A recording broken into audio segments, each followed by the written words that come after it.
want to mention something about what's going on in America. Our downward spiral is nothing short of staggering. Popularization of the pill in the 60s, well, that paved the way for the horror of Roe versus Wade in the 70s. Acceptance of same-sex sexuality in the 20th century mutated. It mutated into the legalization of same-sex marriage in the 21st century. And now the legalization of medical marijuana has become the Trojan horse for legalizing recreational marijuana in places like Washington, D.C. and at least 10 other states. The number of Americans that now use cannabis is soaring. And the cannabis that they are using is far more potent than ever before. In the 70s, pot contained less than 2% THC, tetrahydrocannabinol. Today, it routinely contains more than 20% THC. And first-rate primary research demonstrates a significant increase in such psychoses as schizophrenia.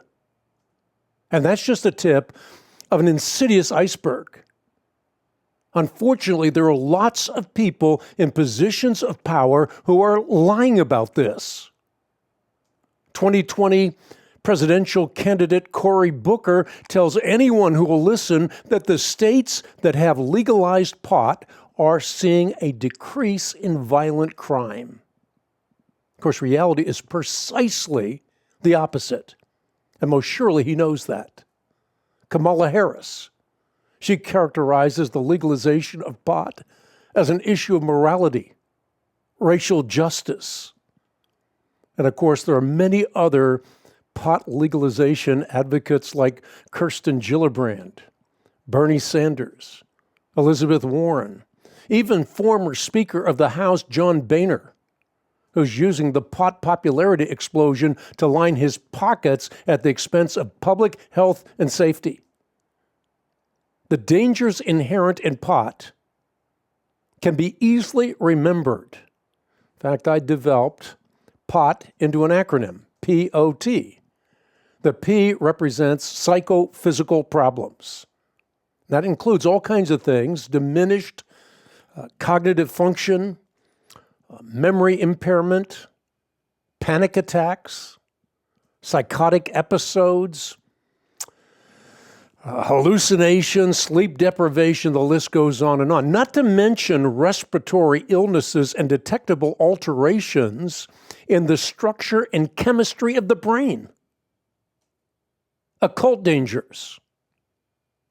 Think about this. Psychoactive substances in pot pave a dangerous pathway into the dubious world of the occult. In China, Taoist shamans employ cannabis to connect with ancestors in the spirit world. This is part of ancestor worship. In India, devotees smoke ganja while making oblations to the Hindu god Shiva.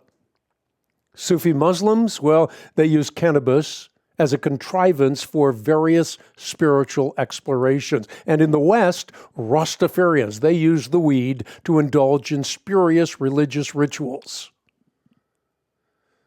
Of course, while becoming one with the cosmic consciousness of the universe might sound glamorous, the skeletal remains of such perilous spiritual diversions are hardly insignificant. THC, remember that. THC liabilities, tetrahydrocannabinol, the psychoactive chemical in marijuana, is vastly more potent today than it was 30 years ago. Let me put that another way. This is not the pot Bernie Sanders experimented with. There's simply no excuse for politicians like Sanders to continue to seduce the public into believing that there's no connection between pot and maladies like mental illness and violence. Hard data on the relationship between marijuana and madness dates back at least 150 years. So here's the point. If you need talking points to convince family members or friends or even remind yourself of what is at stake while you're at the ballot box, here they are. Pot. P-O-T.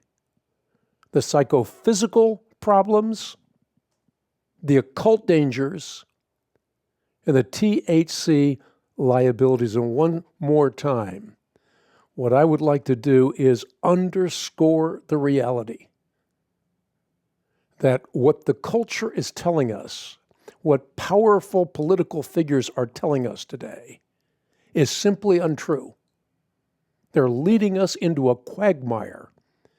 And as a result of that, we're going to, reap the whirlwind.